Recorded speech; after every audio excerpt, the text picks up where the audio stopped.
belajar agama Islam, saya tidak pernah keluar.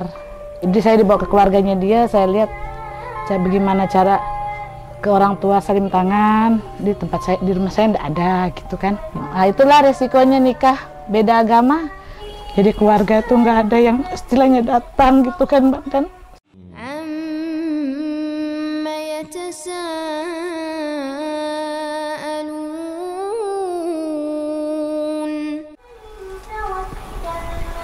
Assalamualaikum warahmatullahi wabarakatuh. Waalaikumsalam. Dengan ibu siapa nih? Dengan Ibu Yusniar. Oh, panggilin ibu siapa, Bu? Panggilannya Yosi. Oke, siap. Ibu Yosi. Bu Yosi ini gimana kabarnya? Baik? Baik, alhamdulillah. Masya Allah, ini cerah muka ini. Udah persiapan jauh nih. Insya Allah. Asal dari mana, Bu? Saya dari Sumatera. Jauh juga ya? Kok bisa nyasar ke Kalbar, Bu? Tapi saya kelahiran sini. Oh, saya pikir dari Sumatera langsung ke sini kan? Lalu kita ini mau sharing-sharing, Bu. Oke. Boleh nih kita tanya-tanya.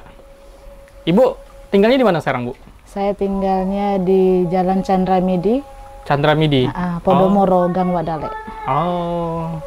Sudah menikah ya, Bu? Sudah. Alhamdulillah. Siapa tahu belum kan? Ini katanya lagi hamil ya, Bu ya? Iya. Ya, hamil. Masya Allah. Ini semoga jadi wasilah kebaikan ya, Bu ya? Insya Allah. Nah, Ibu nih aslinya nih suku apa nih, Bu? Saya suku Batak. Suku Batak ya, dari Sumatera tadi ya, Bu ya? Saya pikir ada Dayak juga di sana, Bu. Jarang. Jarang ya, Bu. Insya Allah. Oke. Berarti dulu agamanya apa, Bu? Saya Kristen. Oh, iya, rata-rata di sana ya, Bu ya? Iya. Kristen ya. Insya Allah. Boleh tanya nih, Bu, pertama kali kenal Islam tuh kapan, Bu? Saya kenal Islam karena saya dulu SD-nya negeri, jadi kebanyakan kan kalau belajar agama Islam saya tidak pernah keluar. Oh. Jadi saya memahami dari kelas 2 SMA. Kelas 2 SMA? Saya masuk mualaf. Oh, 2 SMA nih masuk Islam nih? Masya Allah. Ini gimana ceritanya nih, Bu? Karena saya mualaf, karena istilahnya kan papa sama mama kan rumah tangganya kurang harmonis. Oke. Saya ketika itu saya pacaran, saya dapat Muslim. Saya lihat saya dibawa ke keluarganya dia, saya lihat bagaimana cara ke orang tua salim tangan di tempat saya, di rumah saya tidak ada gitu kan. Bersaudara mereka ke Muslimnya tuh erat gitu, beda dengan kita ya kan. Kita mau pergi aja gitu kan, sementara kita nggak ada. Jadi kalau saya ke rumahnya dia, walaupun saya belum jadi menantu dulu, saya salim tangan sama papanya, sama mamahnya. Dari situ mulai ada pencerahan, lama-lama akhirnya dia keluarganya datang, kami tunangan, sekalian masuk Muslim. Langsung masuk Muslim ya? Itu posisi masih SMA, Ibu ya? Masih SMA kelas 2. Oh, Masya Allah. Tapi SMA lanjut sampai lulus. Sampai lulus ya? Ya. Oh, Masya Allah. Oke. Berarti memang adab ya, Bu ya? Yang Ibu lihat dari keluarga Muslim ya? Iya. Masya Allah. Oke, ini tentunya karena memang saya pun tahu dari Batak juga kan memang karakternya keras. Gimana tanggapan orang tua Ibu waktu itu? Alhamdulillah, karena saya anak tunggal, papa saya tidak pernah melarang. Walaupun dia istilahnya keras, dia bilang agama kan kepercayaan kan sama Tuhan, dia bilang. Memang caranya berbeda, tapi kan kamu tetap anak saya, dia bilang kan. Etika dan adat tuh kan tidak bisa hilang. Cuman caranya aja yang berbeda, dia bilang kayak gitu. Papa saya bilang begitu, jadi saya diperbolehkan. Walaupun dari pihak keluarga mama sama keluarga bapak buang saya. Oh, dibuang juga ya, Bu? Karena kan tante saya ada penginjil. Oh, alah. Berat juga ini. Berat. Tapi gimana akhirnya bisa meyakinkan keluarga, Bu? Karena papa saya bilang, kamu anak saya. Memang saya bersaudara sama mereka, tapi kan yang punya hak penuh papa sama mama, ya kan? Yang kamu lihat ya saya dengan mamamu, bapak dengan mamamu, bukan mereka, dia bilang gitu. Jadi papa saya kasih istilahnya kasih wejangan, ya saya terima. Yang penting kan rasa hormat saya kan tidak berubah sama mereka. Yeah. Sampai saya balik ke Medan tuh, sampai dibilang sama mereka, untuk apa nikah? Beda piring, dia bilang kayak gitu. Karena kan pas acara tulang nikah di sana kan, dia bilang, itulah resikonya nikah beda agama. Dia bilang, akhirnya kau makan kan makan beda piring. Dia bilang, tidak sama kami, dia bilang. Tapi datang ya? Saya datang. Mereka juga datang ikut pernikahan? Datang, cuman ya saya di situ kan sudah muslim. Jadi ya mereka, makanan khasnya mereka, saya masak sendiri. Ya kita kan tahu diri. Ya, itu acara apa, Bu? Acara nikahan. Nikahan siapa? Nikahan paman saya. Oh, waktu nikahan paman akan ada acara mengadati kan, kalau orang Batak kan. Tapi piringnya beda gitu ya. Oke. Saya sendiri yang beda. Ibu sendiri yang beda. Karena memang beda makanannya. Minoritas sekali ya. Insya Allah. Kalau dari keluarga mama memang rata-rata Nasrani.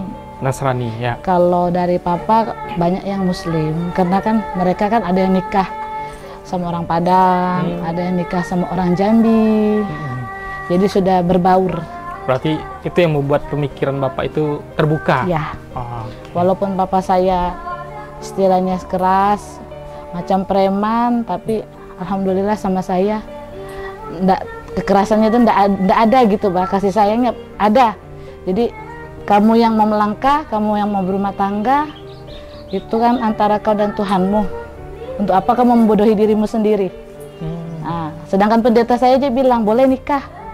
Tapi nanti habis nikah ambil agama masing-masing. Oh, itu pendeta ya? Pendeta saya bilang seperti itu. Tanggapan Ibu waktu itu gimana? Saya kan di situ masih kelas 2 SMA. Kan belum ada istilah mau menikah kan? Karena kan masih sekolah. Jadi saya berpikir, kita bohong sama manusia aja dosa. Apalagi kita bohongin Allah. Saya takut. Ya kan? Kita sedih, kita bicara sama orang tua, istilahnya ndak ada dasar hidup kita, bah, kalau ndak ada agama. Untuk apa kita membodohi diri kita sendiri? Itulah pegangan saya gitu ya, Bang. Tapi jawabnya gimana waktu itu, Bu? Saya sama pendetanya. Saya bilang, kita lihat ke depan. Insya Allah kalau dia bisa membimbing saya ke jalan yang lebih istilahnya mengenal Islam, mungkin kan kita tidak akan berubah ya kan, Bang kan? Alhamdulillah suami saya juga agamanya Insya Allah kuat. Masya Allah, itu yang penting Bu ya, iman dan imam. Iya. Kalau suami orang mana, Bu? Suami saya orang Kalimantan Selatan, Banjarmasin. Oke, saya agak error di sini, Bu.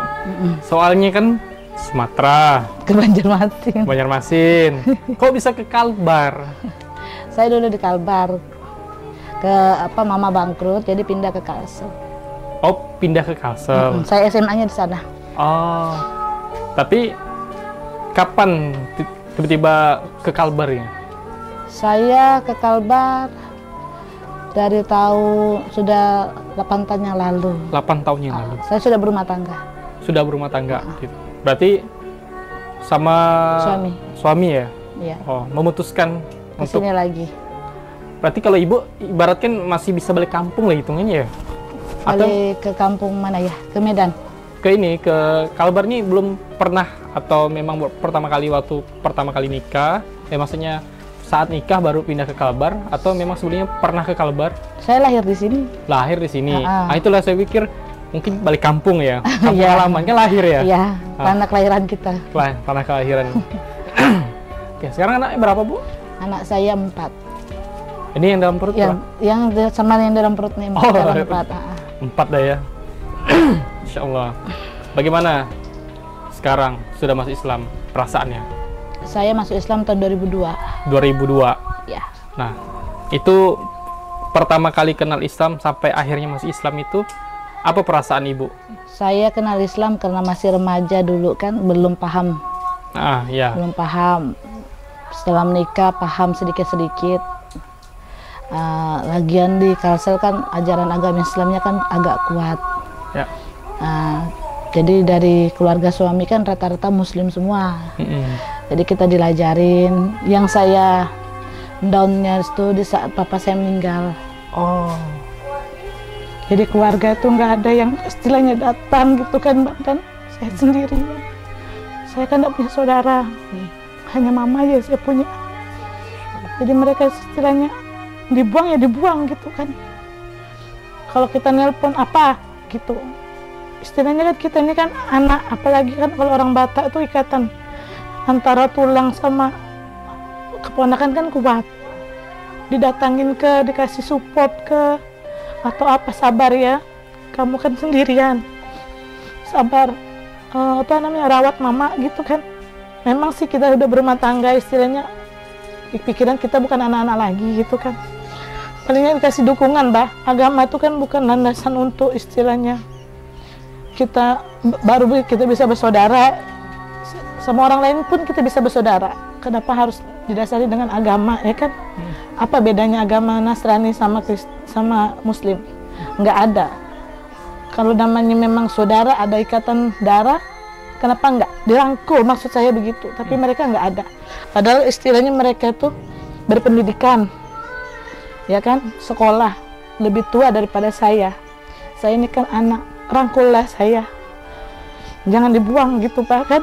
Walaupun istilahnya kamu penginjil, saya ini istilahnya masih dominan lah agamanya kan.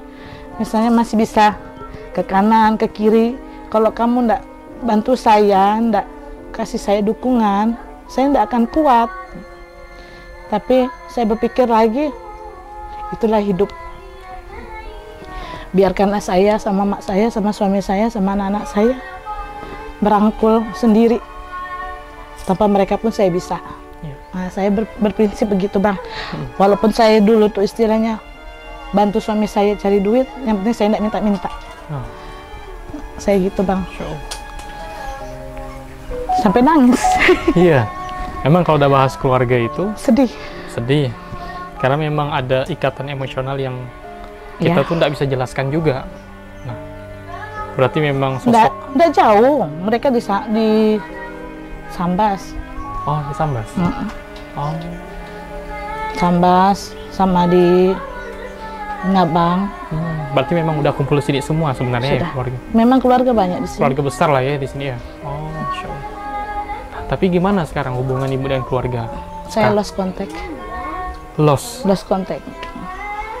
Oke, ini wasilah, semoga jadi wasilah. Apa pesan ibu untuk keluarga? Saya berpesan, agama itu bukan tempat istilahnya untuk kita semakin jauh, ya kan, Bang, kan? Agama itu landasan kita untuk beriman sama Tuhan supaya kita bisa menyayangi sesama, ya kan? Sama orang lain aja kita bisa menyayangi, apalagi ada hubungan darah. Istilahnya bukan hanya dari saya aja yang bisa masuk mualaf. Mungkin nanti turunan mereka mungkin ada nanti yang mengikuti jejak saya, kan? Kita kan nggak tahu, Bang. Ya harapan saya berbaik sangkalah sama semua agama. Jangan dianggap Islam itu sebagai teroris. Kebanyakan mereka kan beranggapan seperti itu. Nah, kalau mereka mempelajari mungkin enggak. Sama halnya kita juga Muslim beranggapan jelek dengan agama mereka. Jadi beranggapan baiklah, ya kan, Bang, kan? Jangan istilahnya saling menjelekkan agama. Itu aja. Ya, agama itu kan kayak dimana itu pilihan, pilihan setiap individu. Kan individu ini punya hak masing-masing. Nah, kalau dia percayanya sama Tuhan yang ini, ya udah. Itu imannya masing-masing. Imannya masing-masing. Karena memang kita tidak harus punya agama ini, punya agama itu, tapi ikatan manusia kita putus. Sedangkan agama melarang untuk manusia itu berpecah belah. Kalau ada agama, tapi tetap dirangkul, ya Bu ya. Ya, dikasih dorongan. Kasih dorongan. Nah, padahal dari situlah hidayah itu bisa datang. Ya. Insya Allah. Banyak yang orang istilahnya satu keluarga beda agama tapi harmonis. Ya, betul. Tergantung dari pemikirannya aja. Ya. Kalau pola pikirnya luas, istilahnya dia banyak berteman di mana-mana, istilahnya nggak monoton. Ya. Tapi kalau mereka hanya berkawan dengan, maaf kata, dengan suku mereka, dengan hal-hal mereka aja, ya pasti bersikap monoton. Ya. Sama satu lagi, kebanyakan orang itu kan menganggap agama dan suku itu melekat. Iya. Itu masalah. Sebenarnya apapun sukunya, misalkan saya sendiri, saya Dayak, agama saya Islam, tapi belum, kebanyakan orang kan mikirnya ya udah berarti saya Melayu kan, karena agama saya Islam. Padahal sebenarnya tidak seperti itu. Saya tetap mengakui kalau saya orang Dayak. Ya apapun sukunya lah, kan kita tidak bisa request juga. Bisa dibuang. Tidak bisa kita buat-buat. Tidak bisa dibuang, tidak bisa dibuat-buat, Pak. Iya, itu masalahnya. Apalagi kalau di suku kami kan ada marga. Iya. Jadi tidak bisa dibuang. Mau kemanapun kau buang tetap ada marga tetap itu. Ada. Nah itulah, suku dan agama itu suatu hal yang berbeda sebenarnya. Tetapi dengan agama inilah sebenarnya suku-suku yang ada itu saling rukun. Iya. Nah, harusnya kayak gitu. Sebenarnya. Harusnya kayak gitu. Wajib. Oke Bu, terima kasih. Ini terakhir. Iya Bang. Motivasi untuk mualaf di luar sana. Pesan saya tetap semangat, tetap dalamin ilmu agama, karena itu keimanan kita. Jangan berputus asa. Kalau toh kita dibuang sama keluarga kita, yang penting kita punya akhlak dan iman. Insya Allah kemanapun kita melangkahkan kaki pasti bisa makan tanpa bantuan mereka. Jadi tetaplah semangat, tambah terus ilmu, belajar dan dalaminlah ilmu agama Islam. Dakwah terus tanpa henti, istighfar terus sampai mati. Mari bersaudara sampai surga.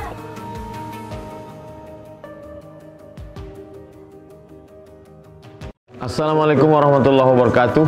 Di sebagian masjid kita habis sholat Jumat, lalu kemudian jamaah diajak berkumpul, tunggu sejenak, akan ada saudara kita yang masuk Islam. Setelah masuk Islam, habis itu dikasih kain sarung, habis itu tidak tahu lagi di mana rimbanya. Tiba-tiba datang lagi bawa sertifikat mualaf ketika pembagian zakat fitrah. Ini tidak mendidik. Maka perlu ada sebuah lembaga yang mengaturnya. Alhamdulillah diawali di Pontianak. Tidak disebut mualaf center karena mungkin ini orang merasa minder, tapi disebut dengan saudara seiman. Mari kita support program ini karena nanti mereka akan dididik, ada baca Quran, ada fikih, ada akidah, ada akhlak, supaya memang betul-betul masuk Islam dan merasakan manisnya Islam. Kita support program ini dengan mengirimkan donasi ke Bank Muamalat, nomor rekening 62100666911 atas nama Baitul Mal Munzalan Indonesia Saudara Seiman. Mari kita bersaudara sampai ke surga. Terima kasih. Assalamualaikum warahmatullahi wabarakatuh.